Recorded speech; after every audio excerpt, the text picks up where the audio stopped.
Hey everybody, it's Angelo Caruso. I want to talk to you today about why you haven't gotten your book out yet. If you're a first-time author, or maybe you've written a book or two already and the third one is stillborn, or you've got some sort of arrested development, something's keeping it from coming out. I want to remind you that book publishing is a lot easier than it used to be. It is not easy to write and publish a book, but it is a lot easier than it used to be. Used to be you had to get a New York literary agent, you had to fly to New York City, you had to have a publisher, you had to sign a contract for a huge printing bill, you had to take delivery on a partial or a full pallet of books that you would put in your garage and then relocate every time you moved the rest of your life. And it doesn't have to be that way anymore. There are lots of shortcuts and secrets and ways that you can save money, save time, and not be embarrassed by the book publishing process. Now, there are three things I want to share with you. Three acronyms, one number, and then a service that you should probably figure out for yourself in order to make this happen. The acronyms are BOR, POD, and ROI. Again, BOR, POD, and ROI. ROI, you might guess, is return on investment, and I do want you to get a return on investment when you write a book, but I want you to know that you cannot get a return on investment unless you have a return on involvement. And in order for that to happen, you actually have to write some pages. You have to spend time writing the book. You could pay somebody to write it, that's okay too, but somebody has to spend time writing the book. And you might as well budget that time and log the hours now, because that will hold up every bit of the process for sure. ROI, return on involvement.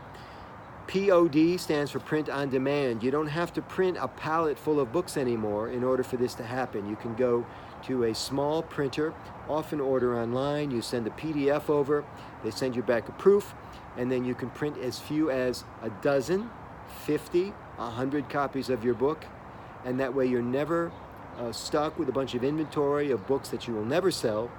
You can establish fast feedback loops that allow you to learn from your mistakes and publish high quality content. The final acronym is BOR, which stands for back of the room. I've been a professional speaker now for over 2 decades, and I can tell you I absolutely use my speaking engagements to sell more books, and then I use the books to sell more speaking engagements.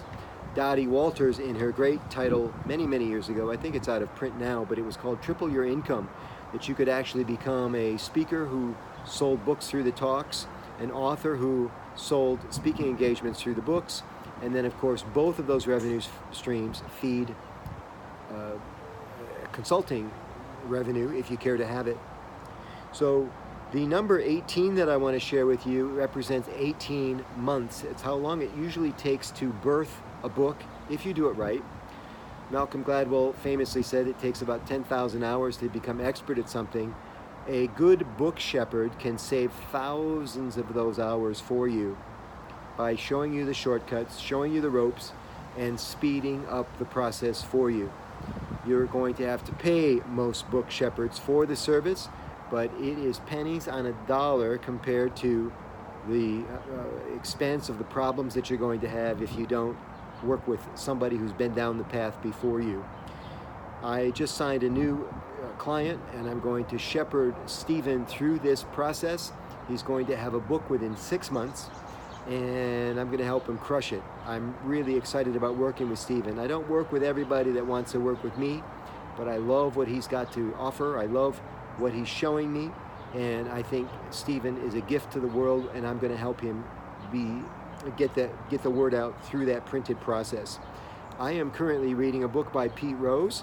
It's called Play Hungry, and this is Pete's long-awaited autobiography as he talks about what it was like to become recognized as the best hitter in the history of baseball, and also some of the problems that he had along the way. I want to remind you that, like Pete Rose, you have a story to tell. Your story is different than Pete's. It could be better than Pete's in terms of overall appeal, It could be something that would inspire and motivate other people to be the best versions of themselves. But you owe it to yourself to get that story done and get it out. And I encourage you to commit to the process. I encourage you to find somebody that can help you work through it. And I encourage you to follow me here on YouTube so that we can get you more free strategies if that's what you want. And also, if you're going to speak about your book at all, you want to join my free Facebook group, which is Present Like a Pro. So best of luck to all of you authors, especially those of you going through the process for the first time. I just know that you're going to do very, very well. I'd be pleased to take a look at your project and give you an evaluation. Just message me. I'm easy to find online at michaelangelocaruso.com. Thanks, everybody, and good luck with your book.